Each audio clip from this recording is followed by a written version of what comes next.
Hello everyone, how are you? This is Dr. Chavikar. Welcome to my channel Krishna Institute of Law. मैं आपको position से related अपनी एक video series दे रही हूँ। उसमें मेरा ये लास्ट लेक्चर है जिसमें मैं आपको बताऊंगी position in fact and position in law. This is very important topic and generally it is asked in examination. जो मेरे प्रीवियस लेक्चर थे उसमें मैंने आपको बताया है concept of position, element of position and what are the different mode by which we can acquire the position and what are the kinds of position. तो आज मैं आपको बताऊंगी position in fact and position in law. सबसे पहले हम शुरू करते हैं position in fact से. इसे de facto position भी कहते हैं. तो अगर आपसे एग्जाम में पूछा जाता है de facto position, तो you are well aware that position in fact और de facto position both are same thing. तो पोजीशन इन फैक्ट का मतलब होता है कि अगर आपके पास किसी चीज़ का फिजिकल कंट्रोल है तो वो आपका पोजीशन इन फैक्ट कहलाती है. तो पोजीशन इन फैक्ट के लिए आपके पास दो जो है चीज़ें होनी चाहिए. एक तो जिस चीज़ पे आपका कंट्रोल है उस चीज़ और आपके बीच में जो है एक रिलेशनशिप होनी चाहिए. और ये रिलेशनशिप किस चीज़ की होती है? पोजीशन की रिलेशनशिप. फॉर एग्जाम्पल, अगर मेरे पास रिस्ट वॉच है तो इसका मतलब रिस्ट वॉच और मेरे बीच में क्या रिलेशनशिप है कि मैं रिस्ट वॉच को जो है पजेस करता हूँ. या मेरे पास एक लैपटॉप है तो ये भी मेरे और लैपटॉप के बीच में रिलेशनशिप किससे शो होती है कि आई पजेस दैट लैपटॉप. सेकेंड है exclusion of other person from is enjoyment. Position in fact में ये जरूरी है कि जो पोजेसर है वो उस चीज़ को अपने तरीके से यूज़ करे और इंजॉय करे against the whole world. Nobody should interfere in his right of use और इंजॉयमेंट.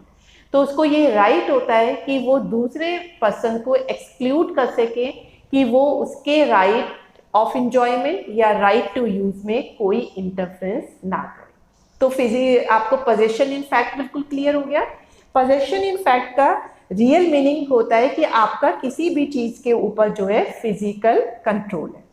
मैं आपको अब इसके एग्जाम्पल देती हूँ तो आपको और अच्छे से क्लियर हो जाएगा. फॉर एग्जाम्पल, आपके पास जो है एक कार, तो वो कार आपके पोजीशन में, आप जब चाहे निकालते हैं, जब चाहे घूमते हैं, जब चाहे अपने फ्रेंड के पास चले जाते हैं. तो this is position in fact. लेकिन जैसे ही आपने अपनी कार किसी को बेच दी तो अब तो आप जब चाहे नहीं जा सकते हैं, ना ही आपका फिजिकल कंट्रोल है. तो इट मीन्स जैसे ही आपने बेची तो अब आप पे उसका पोजीशन इन फैक्ट नहीं है. सेम वे आपके पास एक बहुत सुंदर सी घड़ी है. अब वो घड़ी जो है आप अपने फ्रेंड को गिफ्ट कर देते हो. तो जब तक घड़ी आपके पास है आप उसे जब चाहे बांध देते हो अपनी रिस्ट में या जब चाहे उसे रख देते हो. तो आप अपने हिसाब से उसको यूज़ कर रहे हो. तो आपके पास क्या है? Position in fact. लेकिन जैसे ही आपने अपनी वो घड़ी अपने फ्रेंड को गिफ्ट करी तो अब आपके पास उस घड़ी पे कोई फिजिकल कंट्रोल नहीं है. तो अब आपके पास पोजीशन इन फैक्ट भी नहीं है. इसका एक और हम बढ़िया सा एग्जाम्पल ले सकते हैं. अगर आपके पास एक पैरट है और वो एक केज में बंद है तो आप जब चाहे उसके साथ खेल सकते हैं, जब चाहे उसे हरी मिर्च खिला सकते हैं, लाल मिर्च खिला सकते हैं. ठीक है, तो आपके पास उसका पोजीशन इन फैक्ट है. लेकिन जैसे ही आप उस पिंजरे का दरवाजा खोलते हो और वो तोता उड़ता हुआ चला जाता है तो अब आपके पास पोजीशन इन फैक्ट नहीं है. तो इन तीनों एग्जाम्पल से आपको क्लियर हो गया कि अगर आपके पास किसी चीज़ का फिजिकल कंट्रोल है जिससे कि आप उसको यूज़ कर सकते हो, उसका एंजॉय कर सकते हो और किसी और पर्सन को अपने यूज़ में इंटरफेयर करने से रोक सकते हो, तो ये पोजीशन इन फैक्ट कहलाता है. अब इसमें कुछ इंपॉर्टेंट चीज़ें जो आपको ध्यान रखनी चाहिए. सबसे पहली बात है कि इंसान जो है हर चीज़ के ऊपर फिजिकल कंट्रोल नहीं कर सकता. कुछ चीज़ें ऐसी होती है जिस पे आप फिजिकल कंट्रोल कर ही नहीं सकते. जैसे कि जो नेचर की ज़्यादा चीज़ें हैं जैसे सन हो गया, मून हो गया, स्टार हो गया, आप उन पे फिजिकल कंट्रोल नहीं कर सकते हो. नेक्स्ट है physical control need not be continuous. जरूरी नहीं है कि आप पे जो फिजिकल कंट्रोल है वो जो है कंटिन्यूस ही होना चाहिए. अगर बीच में टेम्परेरी जो है ऑब्जेक्ट और आपके बीच में जो है एब्सेंट होता है तो भी आप जो है उसकी फिजिकल कंट्रोल में माने जाएंगे, तब भी माना जाएगा आप पे पोजीशन इन फैक्ट है। इसका मैं एक बहुत अच्छा सा एग्जांपल देती हूँ। फॉर एग्जांपल आप होटल में डिनर करने के लिए जाते हैं। जब आप डिनर करने के लिए जाते हैं तो आप अपना कोट उतार के जो है एक पैक के ऊपर टांग देते हैं। तो यहाँ पे अब ऑब्जेक्ट और जो पोजेसर था उनके बीच में थोड़ा सा टेम्परेरी गैप आ गया, लेकिन जब आप डिनर खत्म करते हो तो आप दोबारा से उस कोट को पहन लेते हो। तो इससे पता चलता है कि जो फिजिकल कंट्रोल है वो कंटिन्यूस होने की जरूरत नहीं है, लेकिन ये चीज जरूर होनी चाहिए कि अगर टेम्परेरी गैप हुआ है तो आप दोबारा से उसके ऊपर कंट्रोल को रिज्यूम कर पाओ, तो फिर ये माना जाएगा कि आपका पोजीशन इन फैक्ट है। नेक्स्ट है to exclude others from the position. जब आपके पास किसी चीज का पोजीशन इन फैक्ट होता है या फिर फिजिकल कंट्रोल होता है तो ये राइट आपको अंगेज द होल वर्ल्ड होता है। कोई भी आपके इस राइट में जो है आपके इंटरफेयर नहीं कर सकता। अगर कोई इंटरफेयर करेगा तो आप जो है उसे उसके ऊपर जो है स्यू कर सकते हो।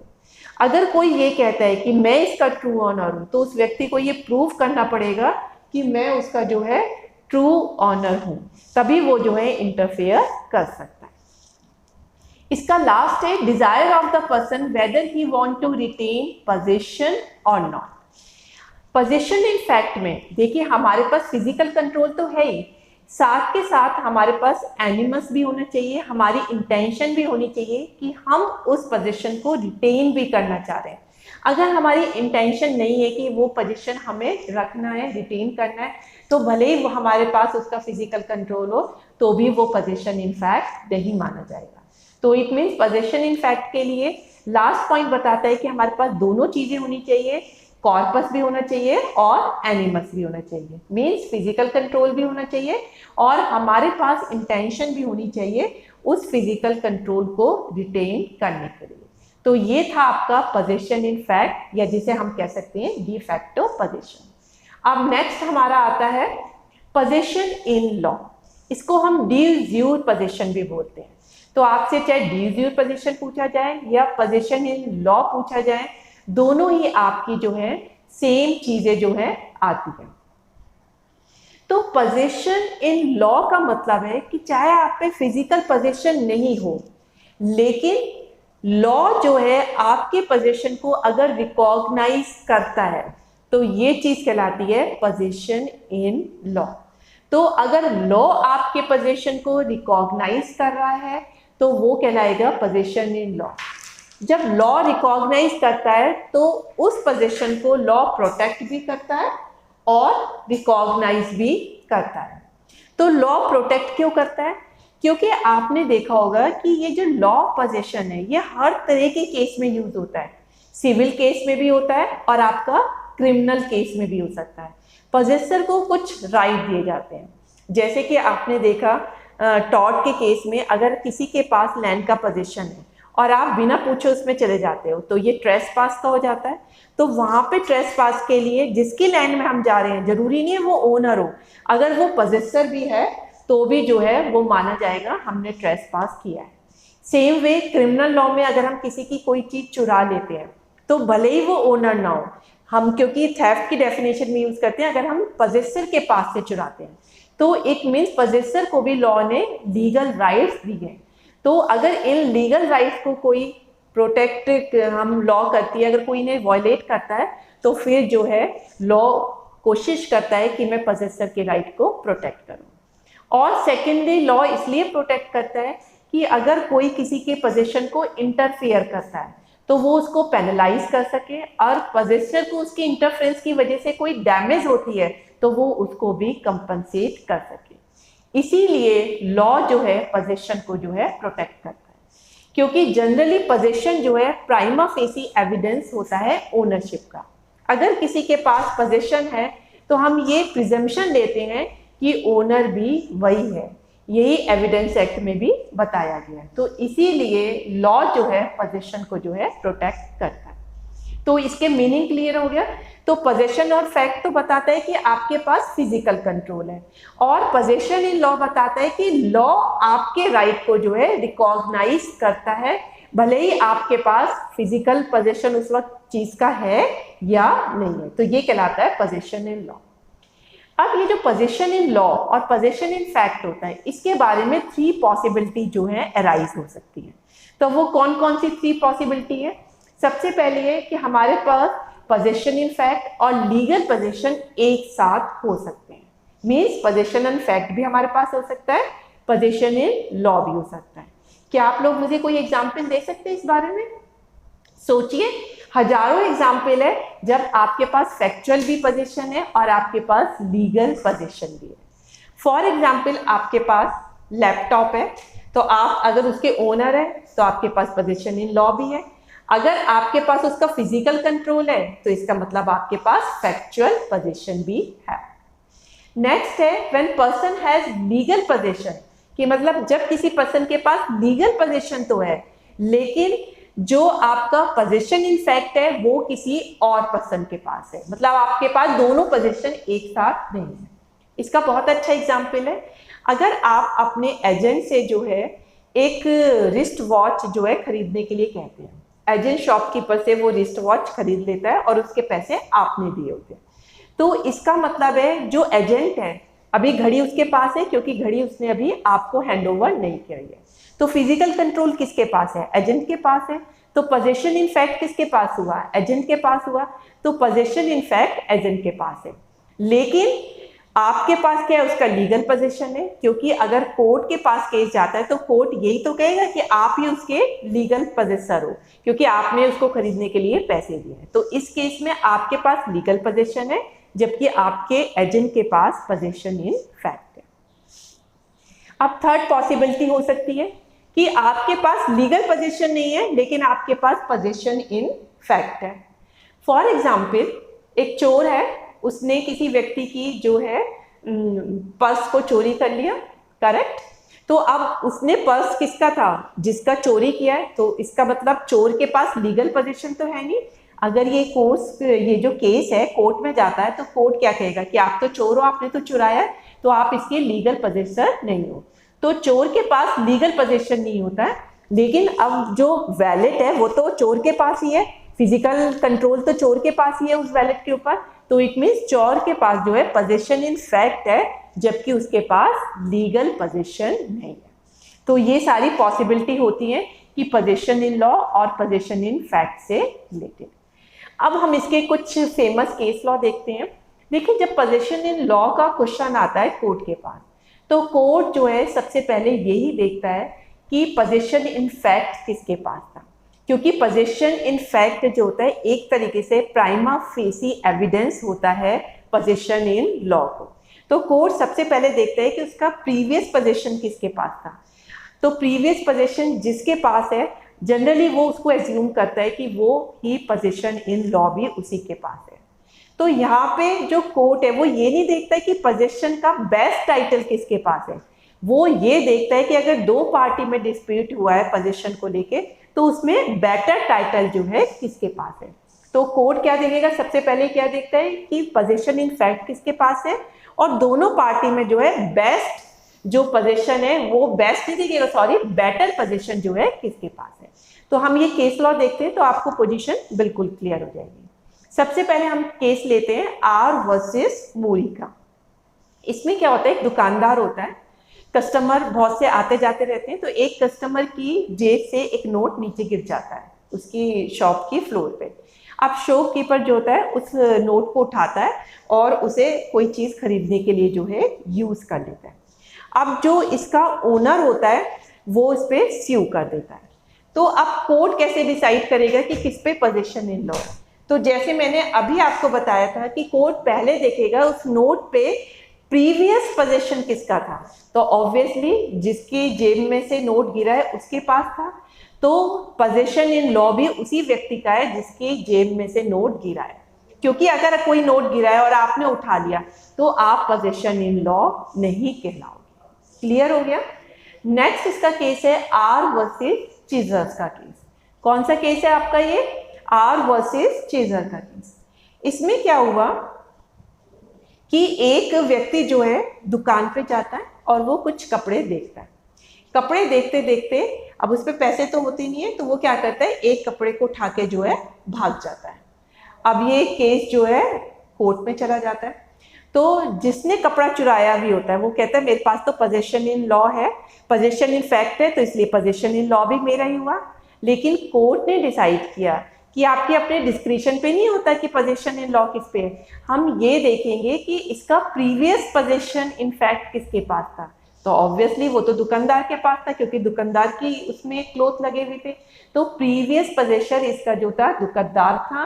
तो आप तो उसे लेके भागे हो, सिर्फ लेके भागने से ही, चोरी करके भागने से ही आपका उस पर पोजेशन इन लॉ नहीं बनता। तो पोजेशन इन फैक्ट दुकानदार का था, तो पोजेशन इन लॉ भी दुकानदार का ही होगा। क्लियर हो गया। लास्ट केस में आपको बता रही हूँ हना वर्सेस पील का। देखिए हना वर्सेस पील में क्या होता है, it is very interesting case. आपको बिल्कुल अच्छे से इसमें पोजेशन से रिलेटेड सारी चीजें क्लियर हो जाएंगी। इसमें जो डिफेंडेंट होता है वो जो है 1938 में एक घर खरीदता है। अब वो घर तो खरीद लेता है, लेकिन उस घर का पोजेशन जो है 1940 तक नहीं लेता है। मतलब उसे पोजेशन भी बीच में ले लेता है, लेकिन फिर उसको वो ऑक्यूपाई बिल्कुल नहीं करता, ना ही उस घर में कभी एंट्री करता है। क्लियर। अब उस घर को जो है, जो गवर्नमेंट रॉयल आर्टिलरी होती है वो उसको ले लेती है थोड़े टाइम के लिए। अब जब वो उसको ले लेती है तो वहां पे वो एक सोल्जर को जो है अपॉइंट कर देती है कि एक सोल्जर वहां पे उस घर में रहेगा। अब उस सोल्जर को उस घर में एक विंडो फ्रेम के ऊपर एक बहुत ही अच्छा ब्रॉच मिलता है जो काफी महंगा होता है। वो क्या करता है, उस ब्रॉच को पुलिस को सौंप देता है। अब पुलिस क्या करती है, अब वो तो कितना पुराना घर था, उसे क्या पता वो ब्रॉच कहाँ से आया, तो वो उसको ट्रू ऑनर को ढूंढने की कोशिश भी नहीं करती है। और वो पुलिस किसको सौंप देती है, जिसका वो घर था, डिफेंडेंट को दे देती है। अब डिफेंडेंट जो है उस ब्रॉच को बेच देता है $66 में। जब डिफेंडेंट बेच देता है उस ब्रॉच को, तो अब जो प्लेंटिफ होता है, जो सोल्जर होता है जिसे कि वो ब्रॉच मिला था, अब वो केस कर देता है। वो कहता है मैं फाइंडर हूँ, मुझे ये ब्रॉच मिला है, तो मेरे पास इसका फिजिकल कंट्रोल था, तो इसका मतलब मैं ही इसका पोजेशन इन लॉ और मैं ही इसको रियल तरीके से बेच सकता हूँ। लेकिन डिफेंडेंट ने कहा अरे भाई घर तो मेरा था, तो जब घर मेरा है तो घर में जो चीज मिलेगी वो भी जो है मेरी ही होगी, तो जब मेरे पास फिजिकल कंट्रोल है तो पोजेशन इन लॉ भी मेरा ही होगा। अब आप सोचिए कि इसमें जो है कोर्ट ने किसकी फेवर में डिसाइड किया होगा, प्लेंटिफ जिसे कि फाइंडर था, या डिफेंडेंट जिसका वो मकान था जिसमें से ब्रॉच मिला था। अब देखिए इसमें जब कोर्ट ने डिसाइड किया, उसने सबसे पहले देखा, मैंने बताया था जब भी पोजेशन इन लॉ का आता है तो हम सबसे पहले देखते हैं पोजेशन इन फैक्ट किसके पास है, जो प्रीवियस पोजेशन इन फैक्ट था वो किसके पास था। जो डिफेंडेंट था उसने तो कभी उस घर में एंट्री नहीं करी थी, और घर की भी छोड़िए उसने तो वो कभी ब्रॉच जो था फिजिकल कंट्रोल में ही नहीं लिया था, ना ही उसकी इंटेंशन थी कि उसे फिजिकल कंट्रोल में लेना है, क्योंकि उसके लिए तो वो बिल्कुल अनअवेयर था, उसे पता ही नहीं था कि मेरे विंडो फ्रेम में भी ब्रॉच रखा हुआ है। तो इसका मतलब उसके पास पोजेशन इन फैक्ट नहीं था, क्योंकि पोजेशन इन फैक्ट में क्या होना चाहिए, कॉर्पस भी होना चाहिए और आपके पास एनिमस भी होना चाहिए। तो ना तो उसके पोजेशन में कॉर्पस था, ना ही उसकी इंटेंशन थी उसको रखने की, तो दोनों ही चीजें एब्सेंट थी। इसलिए जो डिफेंडेंट है उसके पास पोजेशन इन फैक्ट नहीं माना गया। तो जब उसके पास पोजेशन इन फैक्ट नहीं था तो इसलिए कोर्ट ने कहा कि आपके पास पोजेशन इन लॉ भी नहीं हो सकता, क्योंकि पोजेशन इन लॉ के लिए आपको प्रीवियसली उसके पास पोजेशन इन फैक्ट होना चाहिए। और जो प्लेंटिफ था, जो सोल्जर था जिसे कि वो मिला था, तो इसका मतलब जब उसको फाइंडर को मिला तो फिजिकल कंट्रोल किसके पास आया, सोल्जर के पास आया। तो और वो उसे रखना भी चाहता था, लेकिन उसने तो इसलिए पुलिस को दे दिया ताकि वो ट्रू ऑनर को देख के उसे वापस कर सके। तो यहाँ पे पहले पोजेशन जो है सोल्जर के पास आया, प्लेंटिफ के पास आया, तो इसलिए पोजेशन इन लॉ भी जो है हम प्लेंटिफ का ही मानेंगे। तो हना वर्सेस पील बिल्कुल क्लियर हो गया। तो आई होप कि आपको मेरे इस पोजेशन वीडियो से पोजेशन इन फैक्ट और पोजेशन इन लॉ बिल्कुल क्लियर हो गए होंगे। This is very important topic, और आप 2-3 बार मेरे इस वाले वीडियो को जरूर सुनिएगा, क्योंकि इसमें से रिपीटेडली जो है क्वेश्चन पूछा जाता है, चाहे वो शॉर्ट क्वेश्चन में पूछा जाए या फिर आपसे लॉन्ग क्वेश्चन में पूछा जाए। तो that's all for my lecture. Thank you very much.